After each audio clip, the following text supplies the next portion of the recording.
magandang araw mga katiit. So welcome dito sa ating channel. So ngayon mga katiit, yung meron tayong isang magandang sign.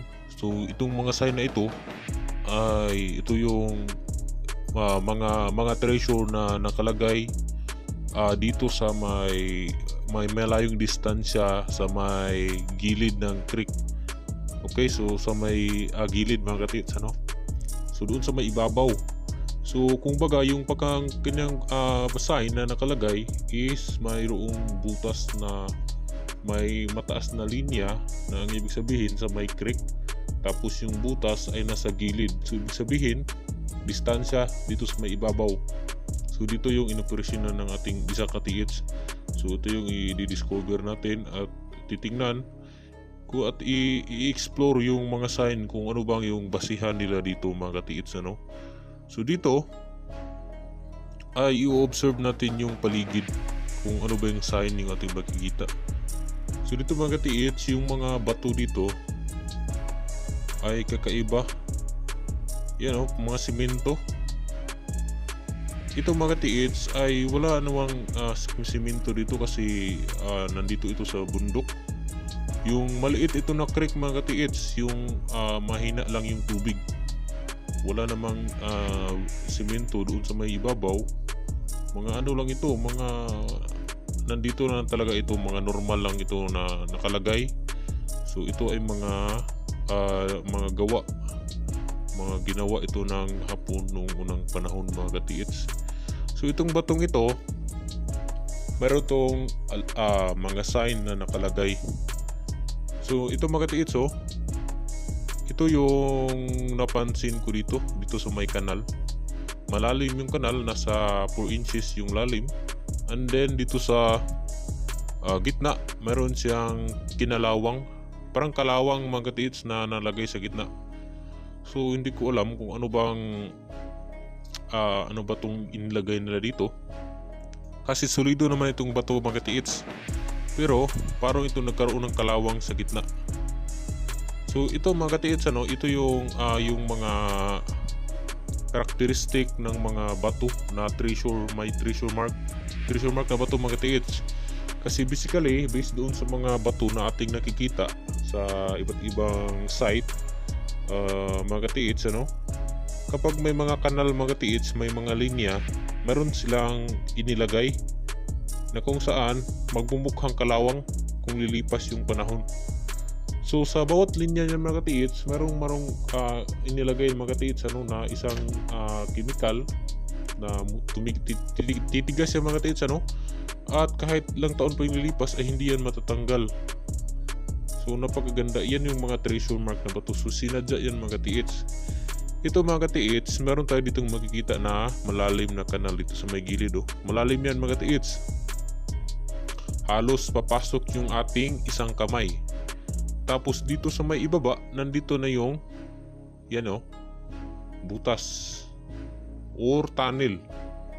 Isa yang indicator na nagpapahiwatig ng isang tunnel. Meron silang ginawang tunnel dito. So yun yung mga basic na example ng mga pinagbaunan nila ng tunnel. Kasi hindi naman made of nature yung may gawa niyan mga katiits, yung mga butas na yan. Hindi rin tuko yung may butas niyan mga katiits para gawin nilang bahay. Okay? Hindi yan kaya ng tuko magbutas ng bato para gawin lang nilang bahay itong batong ito. So isa yung mga man-made. So meron silang kagamitan na ginagamit dyan para magbutas ng napakalalim. So expert sila dyan mga katiits. So yan ay yung mga butas na yan. Nagpapahiwatig yan ng mga pagbaon, mga mapa, linya, gaano kalalim at saang area nila ibinaon mga katiits. Yun yung purpose nito. So dito, pag-analyze dito is nandito sa may gilid ng creek. Basically doon sa ibabaw, wala dito sa pababa. Kasi yung sign ay patungo sa ibabaw. Tapos dito sa ilalim ay mayroong tunnel. So yun yung pinoint out. So pointing to the east portion yung butas. Yan o. Dito tayo nakaharap sa ibaba.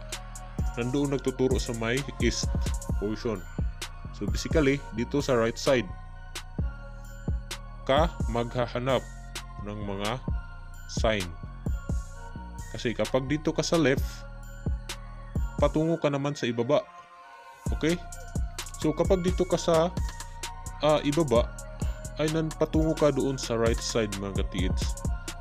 So sa right side, ibig sabihin sa east portion ng creek. So doon natin makikita yung treasure na posibleng pinagpaunan nila. So doon sa ibabaw, mayroon yung naghukay doon na isang heavy equipment na malalim ng hukay, nasa 10 meters. So basically dito to sa may ibaba. So doon sa may unahan, nandoon yun yung may sign na nakatingin. So parang mata. So small road. So ibig sabihin nandoon sa may maliit na daanan. So doon sa ibabaw, doon sa may maliit na daanan mga katiids, ano? So pwedeng makadaan yung mga heavy equipment kasi rough road. Okay, so hindi semento. So doon pwedeng operasyonan at ginamitan nila ng kagamitan na mga locator para ma-point out yung digging spot kung saang parte ng area pwede maghukay. Okay? So dyan sa batong yan mga katiits, dyan natin makikita yung small road na sign. Nakatingin, parang dalawang mata mga katiits, ano? So ito mga katiits, yung napansin ko dito, yung kulay ng bato ay kakaiba. Hindi siya katulad doon sa mga normal na bato. Okay? So yung mga bato na yan mga katiits ay maroon yung mga nahalo. So parang mga ginawa mga katiits, ano? Nakadesenyo. So tansya ko dito mga katiits, yung positioning niya dito ay nandito to sa may unahan, mga 5 meters siguro mga katiits, dahil sa lakas ng baha ay naano dito.